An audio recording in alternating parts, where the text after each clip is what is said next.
ಪದೇ ಪದೇ ಮಾತಾಡೋ ಎಮ್ ಎಲ್ ಎಗಳನ್ನು ಸಿ ಎಂ ಕಂಟ್ರೋಲ್ ಮಾಡಬೇಕ್ರಿ. CLP ಲೀಡರ್ ಅವರು, ನಾನೇನಿದ್ರು KPCC ಅಧ್ಯಕ್ಷ, ಯಾರು ಏನಾದ್ರು ಮಾತಾಡಿದ್ರೆ ಪಕ್ಷದ ವೈಲೇಟ್ ಆದರೆ ಹೈಕಮಾಂಡ್ಗೆ ಸುದ್ದಿಯನ್ನು ದೂತನಂತೆ ತಿಳಿಸುವುದು, ಗೂಢಚಾರಿಯಂತೆ ವರ್ತಿಸುವುದು, ಮಾಹಿತಿಯನ್ನು ಕ್ಲರ್ಕಿನಂತೆ ಕಳಿಸುವುದು ನನ್ನ ಕೆಲಸ ರೀ ಅಧ್ಯಕ್ಷನಾಗಿ ಅಂತ DK ಶಿವಕುಮಾರ್ ಹೇಳಿದ್ದಾರೆ. ಅದಕ್ಕೆ ರಾಜಣ್ಣ ಮಾತಾಡಿ ಯಾರೇನು ಸಣ್ಣ ಮಕ್ಕಳ ಅವ್ರಿಗೆ ಗೊತ್ತು ಯಾವಾಗೇನು ಮಾತಾಡಬೇಕು ಎತ್ತ ಅಂತ ಅವರಂತಿದ್ದಾರೆ. ಸಂತೋಷ. ಸಚಿವರನ್ನ ಕಂಟ್ರೋಲ್ ಮಾಡಬೇಕಾದ್ದು ಚೀಫ್ ಮಿನಿಸ್ಟರ್, ಶಾಸಕರಿಗೂ ಅವರೇ CLP ಲೀಡರ್. ನನ್ನ ಕೈಲಿ ಏನ್ ಮಾಡಬೇಕು ಮಾಹಿತಿ ಡೈಲಿ ಕೊಡೋದೆಲ್ಲ ನಾನು ಮಾಡ್ತಾ ಇದ್ದೀನಿ. ಇವತ್ತೇನೋ ನೋಡಿದೆ, ನಾನು ಬೇರೆ ಯಾರು ಮಾತಾಡ್ದಂಗೆ ನಾನು ಕಾಣಲಿಲ್ಲ. ಮಹದೇವಪ್ಪನವ್ರು ಮಾತ್ರ ಇದು ದಲಿತ CM ಆಗಬೇಕು ಅಂತ ಹೇಳಿದ್ದಾರೆ. ಅವ್ರಿಗೇನೋ ಸ್ವಲ್ಪ ಹೈಕಮಾಂಡ್ ಅವ್ರಿಗೆ ಮಾಹಿತಿ ಇರಬೇಕು ಅಂತ ಕಾಣ್ತದೆ. CM ಬದಲಾವಣೆ ಮಾಡ್ತಾರೆ ಅನ್ನೋದು ಅವ್ರಿಗೇನೋ ಮಾಹಿತಿ ಇರಬೇಕು, ಅದಕ್ಕೆ ಅವ್ರು ದಲಿತರು ಮಾಡಬೇಕು ಅಂತಿದ್ದಾರೆ. ನನಗೇನು ಮಾಹಿತಿ ಏನೂ ಇಲ್ಲ. ಶಾಸಕರುಗಳ ಸಣ್ಣ ಮಕ್ಕಳೇನ್ರಿ, ಸಣ್ಣ ಮಕ್ಕಳಾದ್ರೆ ಬುದ್ಧಿ ಹೇಳಬೇಕು. ಇವರೆಲ್ಲ ತಿಳಿದಂಥವ್ರು ಸುಮಾರು 2 ಲಕ್ಷ ಮತದಾರರಿಗೆ ಅವರು ಪ್ರತಿನಿಧಿಗಳಾಗಿ ಬಂದಿರ್ತಾರೆ. ಅವರು ಕೂಡ ಹೌದು ಹಳೆ ಕೂಲಿ ಅವ್ರದ್ದು. ಇವ್ರದ್ದು ಶಾಸಕರು ಸಣ್ಣ ಮಕ್ಕಳಲ್ಲ, ನಮಗೂ ಗೊತ್ತು.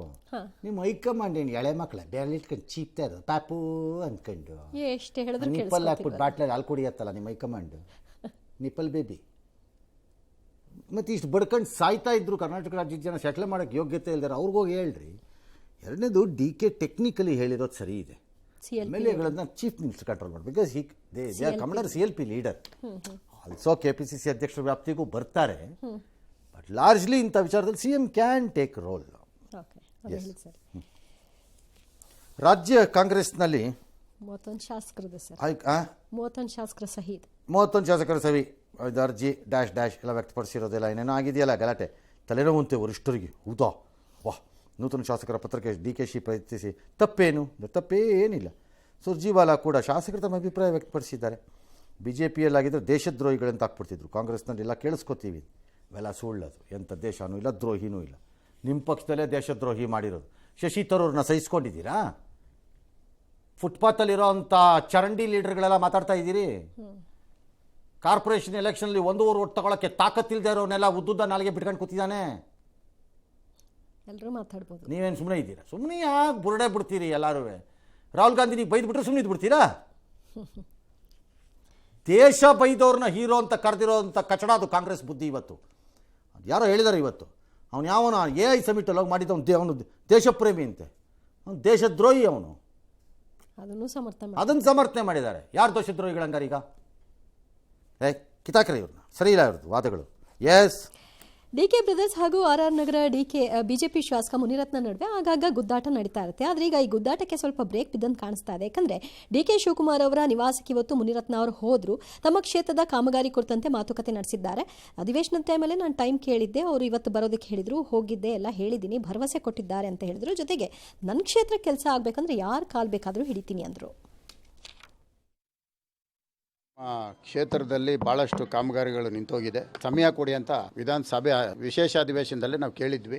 ಆವತ್ತಿದ್ದಂಥ ಪರಿಸ್ಥಿತಿ, ಆವತ್ತಿದ್ದಂಥ ಸಂದರ್ಭ, ಅಲ್ಲಾದಂಥ ಘಟನೆ ಎಲ್ಲ ಗಮನಿಸಿದ್ದೀವಿ. ಕಾನ್ಸ್ಟಿಟ್ಯೂನ್ಸಿ ಡೆವಲಪ್ಮೆಂಟ್ ಆಗಬೇಕು. ಕಾನ್ಸ್ಟಿಟ್ಯೂನ್ಸಿಗೋಸ್ಕರ ನಾನು ಯಾರು ಕಾಲು ಬೇಕಾದ್ರೂ ಹಿಡ್ಕೊಳ್ತೀನಿ ಅಂತ.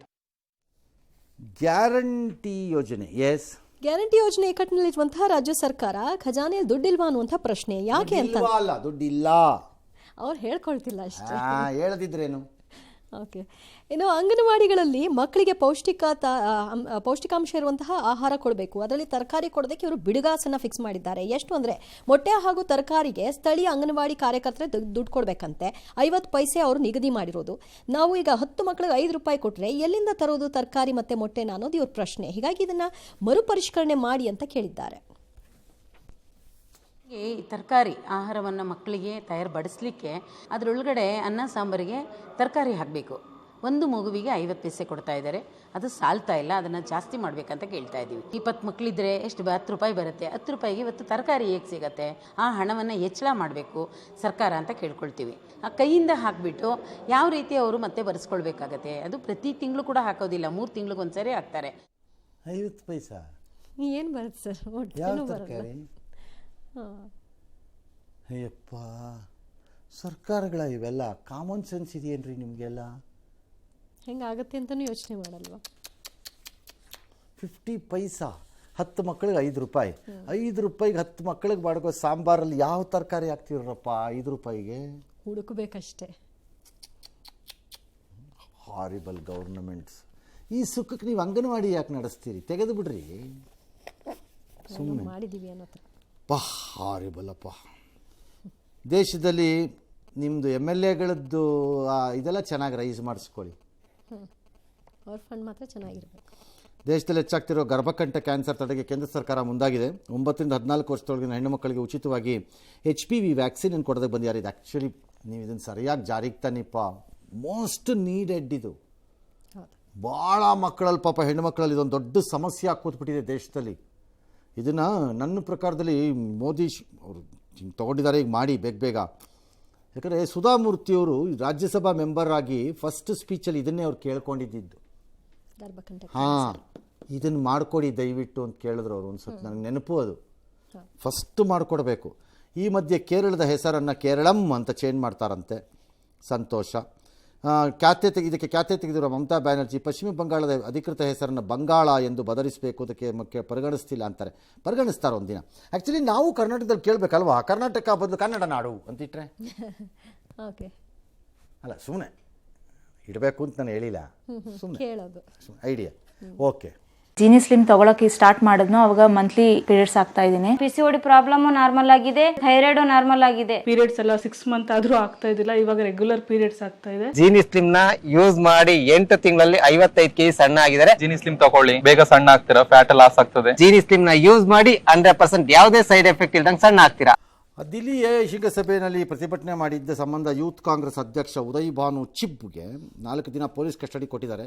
ಕಾಂಗ್ರೆಸ್ನವರು ಬೆತ್ತಲಾಗಿದ್ದಾರೆ ಅಂತ ರಾಹುಲ್ ಗಾಂಧಿ ಅನ್ನೋ ಟೀಕೆಗೆ ಲೋಕಸಭಾ ವಿಪಕ್ಷ ನಾಯಕ ರಾಹುಲ್ ಗಾಂಧಿ ಅವರು ಅಮೆರಿಕ ವ್ಯಾಪಾರ ಒಪ್ಪಂದ ನಾಚಿಕೆ ಇಡ್ತಾರದ್ದು. ಸರಿ, ಏನು ಮಾಡಬೇಕಾಗಿತ್ತು ಬರ್ಕೊಡ್ರಪ್ಪ ಓಲಿ ನೋಡೋಣ. ಕೀಳು ಮಟ್ಟದ ರಾಜಕೀಯ, ಪ್ರಧಾನಿ ಮೋದಿ ಅವರೇ ನಾಚಿಕೆ ಆಗಬೇಕು ಅಂತೆಲ್ಲ ಹೇಳಿದ್ದಾರೆ. ನನ್ನ ಪ್ರಕಾರ ನಾಚಿಕೆ ಆಗಬೇಕಾಗುತ್ತೆ. ಯಾರೆಷ್ಟು ಬೇಕಿತ್ತೋ ಇಲ್ವೋ ನನಗೆ ಗೊತ್ತಿಲ್ಲ, ಐ ಡೋಂಟ್ ನೋ. ನಾಚಿಕೆ ಆಗಬೇಕಾಗಿರೋದು ಕಾಂಗ್ರೆಸ್ಗೆ. ಆ ಜಾಗ ಸೆಲೆಕ್ಟ್ ಮಾಡ್ಕೊಂಡೋಗಿ ಮಾಡಿ ಅವನನ್ನು ಯಾರನ್ನೋ ಹುಲಿ ಸಿಂಹ ಅಂತ ಈ ರಾಹುಲ್ ಗಾಂಧಿ ಹೇಳ್ತಿದ್ದೆ. ನೀವೇನು ಇಲಿನ? ಅವ್ನು ಸಿಂಹ ಆದರೆ ಥೋತು ಭಾಳ ಅವಮಾನ ರೀ. ಒಬ್ಬರು ಪ್ರತಿಪಕ್ಷದ ನಾಯಕರಾಗಿ, ಖರ್ಗೆನೂ ಅಷ್ಟೇ ಅಧ್ಯಕ್ಷರಾಗಿ. ನಾನು ಅದಕ್ಕೆ ಮೊನ್ನೆ ಕೇಳಿದ್ದು, ನಾಳೆ ಸಿದ್ದರಾಮಯ್ಯ DK ಶಿವಕುಮಾರ್ ಇಲ್ಲಿ ಕರ್ನಾಟಕದಲ್ಲಿ ಒಂದು ಇನ್ವೆಸ್ಟ್ ಕರ್ನಾಟಕ ಅಂತ ಕಾರ್ಯಕ್ರಮ ಮಾಡ್ತಾರೆ. ಪಾರಿನವರೆಲ್ಲ ಬರ್ತಾರಪ್ಪ, ಕರ್ನಾಟಕ ಅಂದರೆ ಬರ್ತಾರೆ. ಮಾಡಿದ್ರೆ ಓಕೆನಾ ಇದು? ಅಷ್ಟೇ ಕೇಳ್ತಿರೋದು. ಆಗ ಏನಂತೀರಿ ಅದನ್ನು? ನೀವೇ ಏನಂತ ಕರಿತೀರಿ ಎಲ್ಲರೂ? ಏನು ನಾಲಿಗೆಗಳು? ಭಾಳ ಮೋಸದ ನಿಲುವಿದು ಕಾಂಗ್ರೆಸ್ದು. ಎಸ್. ಜಾರ್ಖಂಡ್ನ ಛಾತ್ರಾ ಜಿಲ್ಲೆಯಲ್ಲಿ ನಿನ್ನೆ ರಾತ್ರಿ ಸಂಭವಿಸಿದಂತಹ ಏರ್ ಆಂಬ್ಯುಲೆನ್ಸ್ ದುರಂತಕ್ಕೆ ವೈದ್ಯರು ಸೇರಿದಂತೆ 7 ಜನ ಬಲಿಯಾಗಿದ್ದಾರೆ. ಅಗ್ನಿ ಅವಘಡದಲ್ಲಿ ಗಾಯಗೊಂಡಿದ್ದಂತಹ ವ್ಯಕ್ತಿಗಳನ್ನು ಏರ್ ಆಂಬ್ಯುಲೆನ್ಸ್ ಮೂಲಕ ದೆಹಲಿಗೆ ಕರ್ಕೊಂಡು ಹೋಗಲಾಗ್ತಾ ಇತ್ತು. ರಾಂಚಿ ಏರ್ಪೋರ್ಟ್ನಿಂದ ಟೇಕ್ ಆಫ್ ಆದಂತಹ ಕೆಲ ಸಮಯದಲ್ಲೇ ಅಪಘಾತ ಆಗಿದೆ. ATCಗೆ ಮೇಡೆ ಕಾಲ್ ಕೂಡ ಬಂದಿರಲಿಲ್ಲ ಅನ್ನೋದು ಗೊತ್ತಾಗಿದೆ. ಅಂದಹಾಗೆ ವಿಜಯಪುರದಲ್ಲಿ ಪತನವಾಯ್ತಲ್ಲ, ಇದೇ ಕಂಪನಿಯ ಲಘು ವಿಮಾನ. ಕುಟುಂಬಸ್ಥರು 7.5 ಲಕ್ಷ ರೂಪಾಯಿ ಸಾಲ ಮಾಡಿಕೊಂಡು ಈ ಏರ್ ಆಂಬ್ಯುಲೆನ್ಸ್ನ ಬುಕ್ ಮಾಡಿಕೊಂಡಿದ್ರು. ಇತ್ತ ನಾಗ್ಪುರದಲ್ಲೂ ಕೂಡ ಬ್ರಿಟಿಷ್ ಏರ್ವೇಸ್ಗೆ ಸೇರಿದಂತಹ ಬೋಯಿಂಗ್ 787 ವಿಮಾನ ತುರ್ತು ಲ್ಯಾಂಡ್ ಆಗಿದೆ. ವಿಮಾನದಲ್ಲಿ 169 ಜನ ಪ್ರಯಾಣಿಕರಿದ್ರು. ಲಂಡನ್ನಿಂದ ಹೈದರಾಬಾದ್ಗೆ ಹೋಗ್ತಾ ಇತ್ತು. ಇನ್ನು ದೆಹಲಿಯಲ್ಲಿ ಕೂಡ ಲೇಹ್ಗೆ ಹೊರಟಿದ್ದಂತಹ ಸ್ಪೇಸ್ ಜೆಟ್ ವಿಮಾನ ಎಂಜಿನ್ ದೋಷದಿಂದ ದೆಹಲಿಗೆ ವಾಪಸ್ ಆಗಿದೆ. ಅಲ್ಲ, ವಿಮಾನಗಳಲ್ಲಿ ಪ್ರಾಬ್ಲಮ್ ಆಗ್ತಾ ಇರುತ್ತವೆ, ಅವೇನು ಇತ್ತೀಚಿನ ದಿನಗಳಲ್ಲಿ ಜಾಸ್ತಿ ಹಂಗಲ್ಲ, ನೀವು ಗಮನಿಸ್ತಿದ್ದೀರಿ ಅಷ್ಟೇ ಅಲ್ಲ. ಮತ್ತೆ ಹಿಂದಿನ ಕಾಲದಲ್ಲಿ 100 ವಿಮಾನ ಇತ್ತು, 2 ವಿಮಾನಕ್ಕೆ ಪ್ರಾಬ್ಲಮ್ ಆಗೋದು. ಈಗ 1000 ವಿಮಾನ ಕೂತಿದೆ, ಸಂಖ್ಯೆ ಜಾಸ್ತಿ ಆಗಿದೆ ಅಷ್ಟೇ. ಮೊದಲು ನೀವು ಈ ಥರ ಆಕ್ಸಿಡೆಂಟ್ಸ್ ನೋಡ್ತಾ ಇದ್ರಾ? ಇಲ್ಲ. ಮತ್ತೆ ಹಿಂಗೆ ಆಗತ್ತೆ. ಬಟ್ ಕೆಲವು ಅವಾಯ್ಡಬಲ್ ಆಕ್ಸಿಡೆಂಟ್ಸ್ ಇರುತ್ತೆ in terms of maintenance, DGCA monitoring ಅದೆಲ್ಲ ಇರುತ್ತೆ.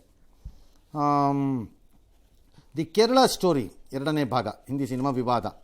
ಇವತ್ತು ಕೇರಳ ಹೈಕೋರ್ಟಲ್ಲಿ ಬೆಚ್ಚು ಕುರಿಯನ್ ಥಾಮಸ್ ಅವರು ವಿಚಾರಣೆ ಮಾಡಿದ್ರು. ಯಾವ ತೀರ್ಮಾನವನ್ನು ತೊಗೊಳ್ಳಿಲ್ಲ. ನಾಳೆ ನಾನು ಸಿನಿಮಾ ನೋಡ್ತೀನಿ ಅಂತಂದರು. ಸಂಭಾಷಣೆಗಳು ಕೇರಳದ ಬಗ್ಗೆ ತಪ್ಪು ಸಂದೇಶ ಕೊಡೋಂಗಿದೆ. ಕೆಲವು ಸಾಮರಸ್ಯದಿಂದ ಇದೆ. ಚಿತ್ರದಲ್ಲಿ ರಾಜ್ಯದಲ್ಲಿ ಅಹಿತಕರ ಘಟನೆ ನಡೀತಿದೆ ಅಂತ ತೋರಿಸ್ತಾ ಇದೆ. ತಪ್ಪು ಸೂಚನೆ ಕೊಡುತ್ತೆ ರಾಜ್ಯದ ಬಗ್ಗೆ. ಭಾವನೆಯನ್ನು ಕೆರಳಿಸ್ಬೋದು ಅಂತ ಕೋರ್ಟ್ ಅಭಿಪ್ರಾಯ. ಗೊತ್ತಿಲ್ಲ, ಯಾಕಂದರೆ ಕೇರಳದಲ್ಲಿ ಫಾದರ್ಗಳೇ ಲವ್ ಜಿಹಾದ್ ಬಗ್ಗೆ ಗಲಾಟೆ ಎತ್ತಿರೋದು, ಪ್ರಾಬ್ಲಮ್ ಎತ್ತಿರೋದು ಅವರೇ. ಅಲ್ಲೇ ಆಗಿರೋದು ಇದು ಪ್ರಾಬ್ಲಮ್. ಇದು ಕೆಲವರು ಹೇಳ್ತಿರೋದು ಇದು ಕೇರಳಕ್ಕೆ ಸಂಬಂಧಪಟ್ಟಿದ್ದ ಸ್ಟೋರಿಗಳಲ್ಲ, ಇದು ಯಾವುದೋ ಹೊರಗಡೆ ಅದು ಅಂತೇನೋ ಇವ್ರು ಹೇಳ್ತಿದ್ದಾರೆ. ಅದೇನೋ ಗೊತ್ತಿಲ್ಲ ನನಗದು. ಬಟ್ ಒಂದಂತೂ ನಿಜ, ಈ ಸಿನಿಮಾನ ಮಾನ್ಯ ನ್ಯಾಯಮೂರ್ತಿಗಳು ನೋಡಿ ತೀರ್ಮಾನ ಮಾಡೋದು ಸರಿನಾ ನನಗೆ ಗೊತ್ತಿಲ್ಲ. That has to be decided by somebody. ಯಾಕೆ sir? No that's not his job ಅಂತ ನನ್ನ ವಾದ. ಅವ್ರದ್ದಲ್ಲ ಅದು ಕೆಲಸ ಅಂತ ನಾನು. ಬೇರೆ ಅವ್ರದನ್ನ ವಾಪಸ್ಸು CBFCಗೆ ರೆಫರ್ ಮಾಡಬೇಕು. ಓಕೆ, ಬ್ಯಾಡ್ ಪ್ರೆಸಿಡೆಂಟ್ ಆಗ್ಬಿಡ್ಬೋದಾ ಅಂತ. ನಾಳೆ CBFC ರಿಜೆಕ್ಟ್ ಮಾಡಿದ್ದ ಸಿನಿಮಾನ ಹೈಕೋರ್ಟ್ನ ಅಥವಾ ಸುಪ್ರೀಂ ಕೋರ್ಟ್ನ ನ್ಯಾಯಮೂರ್ತಿಗಳೊಬ್ಬರು ಕೂತ್ಕೊಂಡು ಎಲ್ಲ ಒಂದು ರೂಮಲ್ಲಿ ಒಂದು ಇದರಲ್ಲಿ ಸ್ಕ್ರೀನಲ್ಲಿ ನೋಡ್ಬಿಟ್ಟು ಚೆನ್ನಾಗಿದೆ ಇದು ರಿಲೀಸ್ ಮಾಡಿ ಅಂತಂದರೆ ಓಕೆನಾ? Could be a bad president ಅಂತ ನನ್ನ ಅನುಮಾನ. ಓಕೆ, ಬೇರೆ ಸಿನಿಮಾಗಳಿಗೂ ಹಾಗೆ ಆಗ್ಬಿಡುತ್ತೆ ಆಗಬಹುದು president wise. Because there is an establish system ಇದೆ ಒಂದು. ಎಸ್, ಆ ಸಿಸ್ಟಮ್ಗೆ ಅದನ್ನು ವಾಪಸ್ ರೆಫರ್ ಮಾಡಬೇಕಾ ಅದು ಬಿಟ್ಟು ಇವರೇ ನೋಡಬೇಕಾ ಗೊತ್ತಿಲ್ಲ. ಎಸ್, ಕಾಮಗಾರಿಯ ಹಣ ಬಿಡುಗಡೆ ವಿಚಾರದಲ್ಲಿ KRIDL ಗುತ್ತಿಗೆ ನೌಕರ ಜೂನಿಯರ್ ಇಂಜಿನಿಯರ್ ಮನೋಹರ್ ಎಂಬಾತನ ಮೇಲೆ ಕಾಂಟ್ರಾಕ್ಟರ್ ಹಲ್ಲೆ ನಡೆಸಿರುವಂತಹ ಘಟನೆ ಚಿಕ್ಕಬಳ್ಳಾಪುರದಲ್ಲಿ ನಡೆದಿದೆ. ಬಡದಾಡ್ಕೊಂಡಿದ್ದಾರೆ, ಕಾಸು ಕೊಟ್ಟಿಲ್ಲ, ಕಾಂಟ್ರಾಕ್ಟರ್ ಮಾಡಿದ್ದೀನಿ ಅಂತ. ಆಯಿತು, ನಿನ್ನ ಯಾರು ಕಾಂಟ್ರಾಕ್ಟರ್ ತಗೋ ಅಂತ ಹೇಳಿದ್ದು ಅಂತಾರೆ. DK ಹತ್ರಕ್ಕೆ ಹೋದ್ರೆ ನೀವೀಗ ಆಮೇಲೆ ಏನೋ ಒಂದು 2 ಲಕ್ಷ ಕೊಟ್ಟಿದ್ದು ಖುಷಿ ಪಟ್ಕೊಂಡು ಬಿದ್ದಿರೋ ಅಂತಾರೆ. ಅಷ್ಟೇ, ಮುಗೀತು ಕತೆ. ಸಿನಿಮಾ ಕಥೆಯನ್ನು ಮೀರಿಸೋ ಥರ ರೋಚಕ ಚೇಸಿಂಗ್ ಇದು ತುಮಕೂರು. ಫೆಬ್ರವರಿ 22ನೇ ತಾರೀಕು ತುಮಕೂರಿನ ಶಿರಾ ತಾಲೂಕಿನ ಬೆಂಚೆಗೇಟ್ ಬಳಿಯ ಜಗದಾಂಬ ಚಿನ್ನದ ಅಂಗಡಿಯಲ್ಲಿ 100 ಗ್ರಾಮ್ ಚಿನ್ನ ಮಾಡಿ 26 ಲಕ್ಷದ್ದು ಎಸ್ಕೇಪ್ ಆದರು. ಕೆಲವು ಸ್ಥಳೀಯ ಯುವಕರು ತಮ್ಮ ಕಾರ್ನಲ್ಲಿ ಬಿಟ್ಟಿಲ್ಲ, ಆ ಕದಿಮರು ಕಳ್ಳರನ್ನ ಫಾಲೋ ಮಾಡಿದ್ದಾರೆ. ಒಂದು 20 ಕಿಲೋಮೀಟರ್ ಚೇಸ್ ಮಾಡಿದ್ದಾರೆ. ಆಮೇಲೆ ಪೊಲೀಸ್ನವ್ರಿಗೂ ಮಾಹಿತಿ ಕೊಟ್ಟಿದ್ದಾರೆ ಚೇಸ್ ಮಾಡುವಾಗ. ಪೊಲೀಸ್ನವರು ಸೇರ್ಕೊಂಡಿದ್ದಾರೆ ಜೊತೆಗೆ, ಇರೋ ಬರ್ತೀವಿ ನಾವೇ ಅಂತ. ತಾವರೆಕೆರೆಯಿಂದ ಯೂಟರ್ನ್ ಮಾಡ್ಕೊಂಡ ಕಳ್ಳರು ಹುಯಿಲುದೊರೆ ಅರಣ್ಯ ಪ್ರದೇಶದೊಳಗೆ ನುಗ್ಗಿಬಿಟ್ಟಿದ್ದಾರೆ. ಪೊಲೀಸರು ಬಿಡ್ತಾರ, 4 ಕಡೆಯಿಂದ ಸುತ್ತಾಕೊಂಡ್ರಂತೆ, ಡ್ರೋನ್ ತಂದು ಬಿಟ್ರಂತೆ, ಪತ್ತೆ ಹಚ್ಚಿದ್ರಂತೆ. ರಾಜಸ್ಥಾನದ ಮೂಲ ಅರವಿಂದ್ ಅನ್ನೋ ಯಾವನ ಗ್ಯಾಂಗ್ ಇದೆ, ಕಾಲು ಮುರಿರಿ ಹೇಳ್ತೀನಿ ಕಾಚಡಾಗ ಅವನಿಗೆ ಹಲ್ಲು ಉದುರಿಸ್ಬಿಟ್ಟು ಕಾಲು ಮುರಿರಿ, ಹೋಗ ರಾಜಸ್ಥಾನಕ್ಕೆ ಅಲ್ಲಿ ಮಾಡ್ಕೋ ಹೋಗು ಅಂದ್ಬಿಟ್ಟು ಕತ್ತೆ ಕಾಯಕ್ಕೆ ಬಂದಿದ್ದಾನಂತ. ಇಲ್ಲಿ ಅಲ್ಲೇ ಕೊಡಬೇಕಾಗಿತ್ತು ಹಿಡ್ಕೊಂಡು. ಇವುಗಳಿಗೆಲ್ಲ ಮರ್ಯಾದೆ ತೋರಿಸ್ತಾರೆ. ಈಗ ಪೊಲೀಸ್ ಚಿನ್ನಾಭರಣ ವಶಪಡಿಸ್ಕೊಂಡಿದ್ದಾರಂತೆ. ಇದ್ದಪ್ಪ ಸ್ಟೋರಿ ಅಂದರೆ ಸಗದಾಗಿ ಮಾಡಿದ್ದೀರಿ ತುಮಕೂರು ಪೊಲೀಸ್ನವರು. Very good, very good. ಪೊಲೀಸ್ನವರು ಹೌದು, ಯುವಕರು ಹೌದು, ಚೇಸ್ ಮಾಡಿದಾರಲ್ಲ. Same should have happened in Hunsur ಅಂತ ನನ್ನ ವಾದ. ಅಲ್ಲಿ ಆಗ್ಬೇಕಾಗಿತ್ತು. They should have chased them ಅವ್ರನ್ನ ಬಿಡ್ಕೊಡ್ದಿತ್ತು. ಏನೇ ಓಕೆ. ಎಸ್.